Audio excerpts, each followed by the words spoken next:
Selon Forbes, lors de la dernière publication de leur liste des personnes les plus riches au 1er juin 2024, Elon Musk, le PDG de la société de voitures électriques Tesla, de l'entreprise de fusée SpaceX, du réseau social X, anciennement connu sous le nom de Twitter, et le fondateur de l'entreprise d'intelligence artificielle XAI, était l'homme le plus riche du monde avec une fortune estimée à environ 210 milliards de dollars. Imaginez un instant, la fortune de Elon Musk dépasse le PIB de 75% des pays du monde.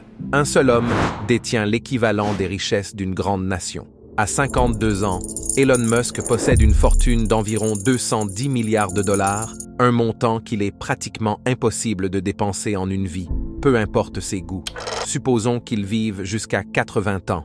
Pour épuiser ces 210 milliards de dollars avant sa mort, sans compter les intérêts, il devrait dépenser près de 26 millions de dollars chaque jour. C'est plus de 600 fois le revenu annuel d'un Français. Plus encore, cela revient à dépenser plus de 10 fois le revenu moyen d'un Américain sur toute sa carrière, chaque jour, pendant environ 8400 jours consécutifs. Une telle richesse est difficile à concevoir, mais ces chiffres aident à comprendre l'ampleur de sa fortune. Voici quelque chose d'intéressant. Bien qu'Elon Musk soit l'homme le plus riche de notre époque, il n'est pas l'être humain le plus riche de tous les temps.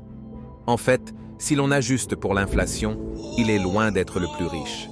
Celui qui détient ce titre possédait une fortune bien plus grande que celle de Elon Musk, Bernard Arnault, Jeff Bezos, Mark Zuckerberg, Warren Buffett réunis. Il est probable que vous n'ayez jamais entendu parler de cet homme. Laissez-moi vous présenter Mansa Musa, l'homme le plus riche de l'histoire. Vous ne le connaissez certainement pas, et pourquoi?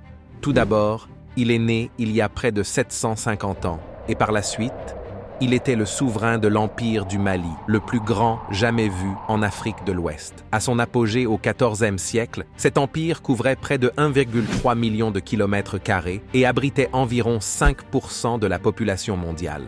L'Empire du Mali a émergé très rapidement, en seulement quelques générations, durant l'âge d'or du commerce en Afrique. La richesse de l'Empire du Mali venait principalement de l'or et du sel, tous deux en grande abondance locale.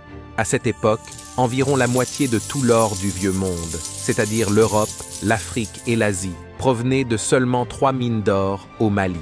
L'idée qu'une immense fortune puisse venir de l'or n'est pas surprenante, mais le fait que le sel soit un facteur majeur peut sembler étrange de nos jours. Pourtant, au XIVe siècle en Afrique, le sel était une denrée très précieuse. Pour les bons acheteurs, il valait littéralement son poids en or. Cela peut sembler improbable, mais c'est logique quand on y pense. Après tout, le sel est essentiel à notre alimentation. Nous ne pouvons littéralement pas survivre sans lui. Il rend aussi les aliments fades plus savoureux et sert de conservateur, ce qui était particulièrement utile avant l'invention de la réfrigération. Dans les régions où le sel était rare, il était inestimable. Mansa Musa est né vers 1280 après Jésus-Christ et est monté sur le trône comme 10e dirigeant de l'Empire du Mali vers 1312 après Jésus-Christ. Son accession au pouvoir était un peu étrange. Il devait être un dirigeant temporaire, choisi pour cette position après que son prédécesseur, Aboubakri II, ait décidé d'explorer ce qu'il y avait de l'autre côté de l'océan Atlantique. L'empereur a pris environ 3000 navires et est parti dans l'immensité de l'océan, abandonnant son trône et une des plus grandes fortunes de l'histoire, sans aucune preuve qu'il y avait quelque chose à découvrir de l'autre côté. À notre connaissance, ni Aboubakri II ni sa flotte n'ont jamais été revus. Quelques historiens pensent qu'il aurait atteint l'Amérique du Sud, mais cela reste une hypothèse controversée. L'important pour notre propos est que ce dirigeant de l'Empire du Mali n'est jamais revenu de son audacieux voyage et que Mansa Musa a officiellement pris le trône. Sous son règne, il a commencé à étendre les frontières de son empire et à accroître sa richesse déjà immense. Pour précision, Mansa est un titre plutôt qu'un prénom. Il signifie empereur ou souverain. En tant que chef d'un des plus grands empires d'Afrique, à quel point Mansa Musa était-il riche? Le nouvel empereur était un fidèle musulman, ce qui signifiait, comme aujourd'hui, qu'il devait accomplir le Hajj au moins une fois dans sa vie. Le Hajj étant un pèlerinage à la Mecque est l'un des 5 piliers de l'islam. Il n'est pas exagéré de dire que lorsque Mansa Moussa a décidé de se rendre à la Mecque, le pèlerinage qui s'ensuivit du Mali à la péninsule arabique est l'un des voyages les plus remarquables jamais faits par un être humain. Eh bien, quand on dit un être humain, cela veut dire 60 000 hommes et femmes, 100 éléphants, 80 chameaux, une garde personnelle de 500 guerriers hautement entraînés et suffisamment de nourriture, d'eau et d'animaux pour nourrir tout le monde.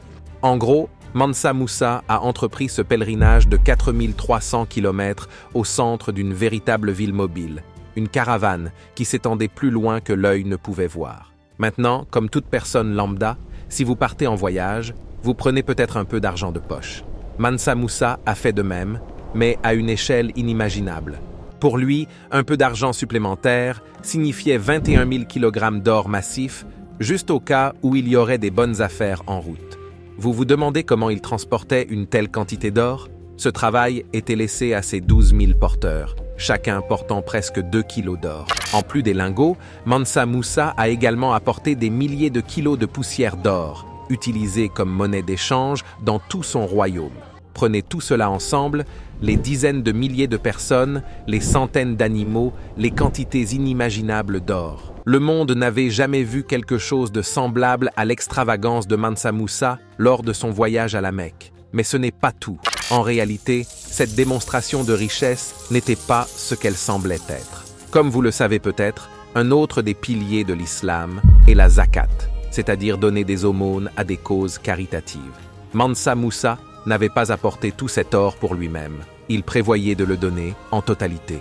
On dit que tellement d'or a été distribué aux pauvres en route vers la Mecque que Mansa Moussa a fait chuter le prix de l'or à travers la majeure partie de l'Afrique du Nord et de la péninsule arabique. Dans les grandes villes commerçantes comme Le Caire, Médine et la Mecque, l'afflux massif d'or a provoqué une récession qui a duré une décennie. Mais sa générosité ne concernait pas seulement l'or. Mansa Moussa voulait également partager ses croyances. Mais étant l'homme le plus riche de l'histoire, il ne se contentait pas de simplement répandre la parole. Il a instauré une tradition. Chaque vendredi pendant son pèlerinage, peu importe où il se trouvait, il faisait construire une mosquée. Imaginez un voyage qui a duré presque 2 ans. Cela fait beaucoup de mosquées. Il est important de souligner qu'un long intervalle de temps s'est écoulé depuis le règne de Mansa Moussa sur l'empire du Mali et que les documents écrits de cette période sont presque inexistants. Par conséquent, il demeure incertain que ses motivations pour ce pèlerinage aient été exclusivement philanthropiques et spirituelles. Certains historiens pensent qu'il voulait montrer sa richesse immense pour impressionner ses amis, effrayer ses ennemis et mettre l'empire du Mali sur la carte. Et c'est exactement ce qu'il a fait, à la fois figurativement et littéralement. Grâce à la renommée acquise par Mansa Moussa et son empire durant son voyage à la Mecque, ils ont commencé à apparaître sur les cartes mondiales pour la première fois. Cela va vous époustoufler, mais l'Empire du Mali est même représenté sur l'Atlas catalan, une des cartes médiévales les plus importantes du XIVe siècle. Vous pouvez voir Mansa Moussa, lui-même ici, tenant une pièce d'or et ayant l'air d'un vrai boss. Le pèlerinage a également servi de campagne de recrutement épique. La richesse, la générosité et le pouvoir de Mansa Moussa attiraient des milliers de partisans, incluant certains des penseurs et artistes les plus célébrés de l'époque. À son retour en Afrique de l'Ouest, après avoir complété le Hajj, Mansa Moussa ramenait avec lui ses esprits brillants. De retour chez lui, il n'a pas perdu de temps. Il a investi dans son propre empire, construisant des mosquées et des madrassas, des institutions éducatives, dans de nombreuses villes. Mais il a concentré son attention sur une ville en particulier, Tombouctou. Ces jours-ci, Tombouctou est utilisé dans la langue française comme synonyme d'un endroit incroyablement distant et reculé. Mais la raison principale pour laquelle ce nom est devenu célèbre est largement grâce à Mansa Moussa.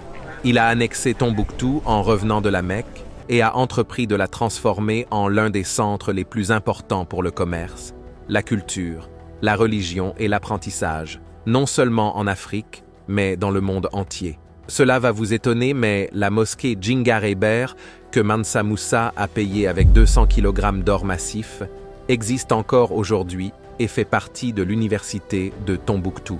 À un moment donné, elle était l'une des principales institutions de savoir au monde, avec 25 000 étudiants et une bibliothèque d'1 million de livres, plus que ce que la grande bibliothèque d'Alexandrie possédait à son apogée. Mettre un chiffre exact sur la fortune de Mansa Musa aujourd'hui est évidemment difficile, mais le chiffre le plus souvent cité, en tenant compte de l'inflation, est d'environ 400 milliards de dollars. C'est à peu près le PIB de la Norvège ou de l'Irlande. En vérité, ce n'est qu'une estimation. Mais peu importe. Mansa Musa était un homme si riche que les chiffres exacts n'ont pas d'importance. Sa richesse était, à toute fin pratique, illimitée. Il pouvait faire ce qu'il voulait, quand il le voulait. Heureusement, il semble que ce qu'il voulait le plus souvent faire était de donner sa richesse pour améliorer la vie des autres. Et il y a certainement de pires façons de dépenser la plus grande fortune de l'histoire, n'est-ce pas? Merci d'avoir regardé et à très bientôt pour une nouvelle vidéo.